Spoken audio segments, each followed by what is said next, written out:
част 3. Да, аз ще снимам част 2, защото... просто... Да. Ето и част 2 от видеото.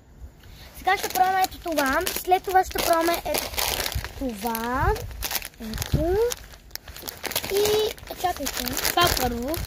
После второ това. Това го опитахте първо. И смете.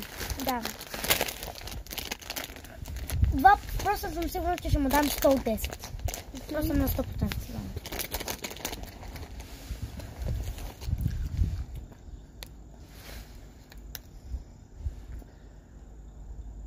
Колко му даваш? Ти сериозно ли? Да. Що? Не усещам нищо от бомбоните. Еми, пиде си хико, чакай. Как бяха много кисели. Аккурат, да го друсам, защото... Диди, моля да снимаш как... Такова. Как? Как го друсам. Е, там натам, че е като отвора. Ето тук имам как. Чакай! Абе, тук пъти стани. Сега стой да малко.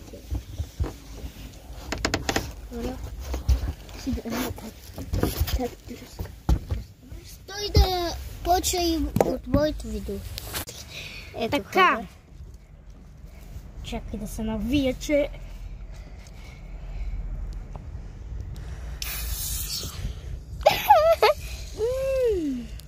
Дай! Шампанско. Шампанско.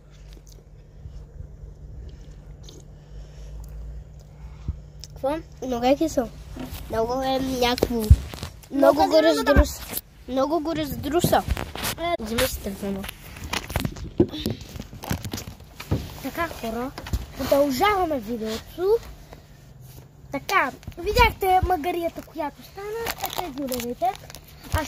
Дай ми още едно да го опитам, защото от тези кисели бомбони... Имай го! Ето как изглежда отвътре. Аз ще помириша и ще видя дали някой е бъркал, защото разбирам по мързма. Вчера си го помирисах.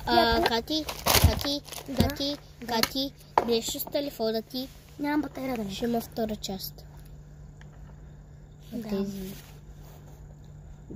Аз път втора част, четвърта част.